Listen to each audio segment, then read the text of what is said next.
Drejtuesit dhe pjesëtarët e stacionit policor të Gostivarit duket se janë të vendosur për rent dhe për të rregulluar komunikacionin urban. Gjatë ditëve të vikendit, pjesëtarët e Njësisë për Siguri në Komunikacion kanë vijuar aksionet kontrolluese në rrugët regionale dhe lokale të Gostivarit dhe rrethinës. Mospërshtatja e automjetit me kushtet e rrugës është shëndruar në një problem shqetësues për organet e rendit, sepse pikërisht kjo është edhe arsyeja më e madhe e aksidenteve të trafikut që po ndodhin në vendin ton. Policia e Gostivarit, sektori për komunikacion, dje në orët e pasdites ka qëndruar në rrugën regionale Gostivar-Gradec.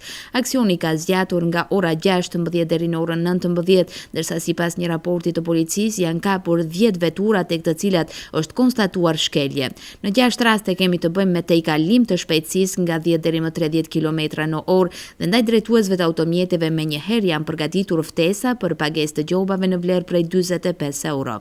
Gjatë këtij aksioni është ndaluar edhe një veturë e paregjistruar pronari së cilës do të përballet me gjobë në vlerë prej 500 euro.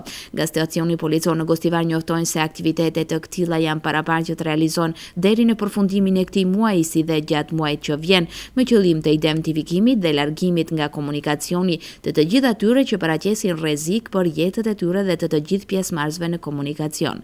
Vëmendje do t'ju kushtohet edhe të gjithë atyre që drejtojnë automjetin në gjendje të dehur, pa e vendosur ripin e sigurisë, pa patent shoferi apo pa veturë të regjistruar e tjerë.